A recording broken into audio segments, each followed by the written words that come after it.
This exhibition is something that I've been thinking about for a very long time.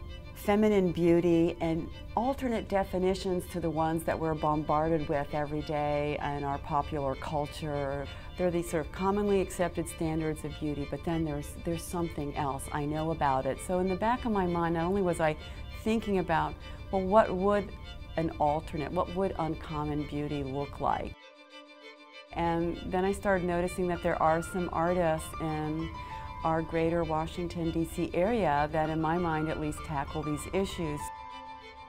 I chose Jason Horowitz's work because I really like what happens when you go super big.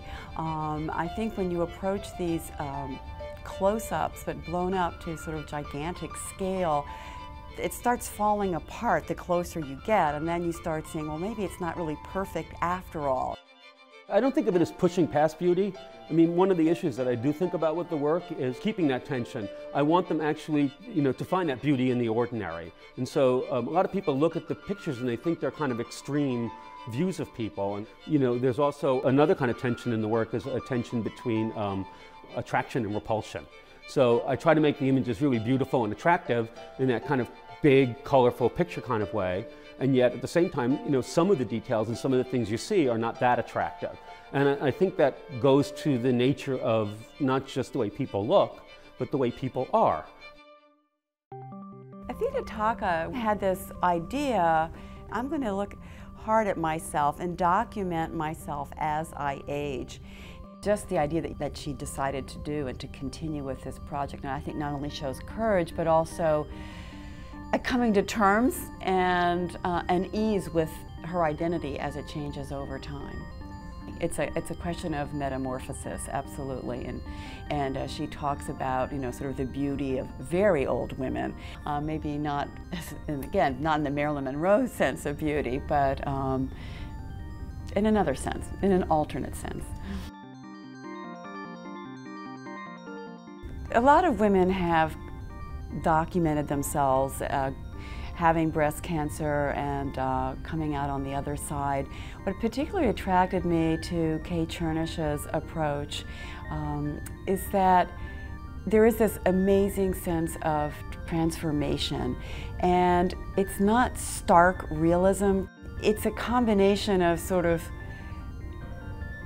what really happened and wishful thinking and her trials and tribulations as she comes to terms with the loss of her breasts and hair.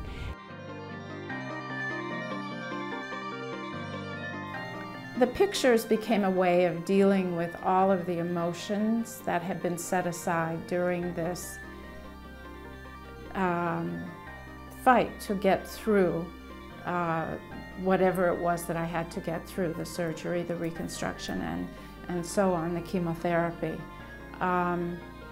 It was a way of dealing with all those emotions and exploring my reconfigured body in a way, and to try to pull out of it some meaning, to try and transform that experience and really to give myself a new definition of beauty.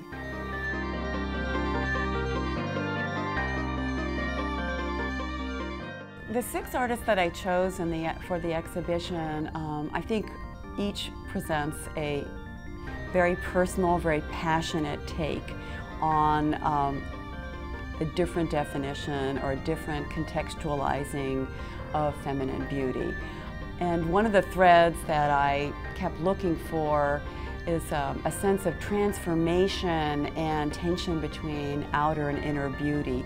So even though I think we're looking at very different bodies of work, I think you can find some interesting conversations there.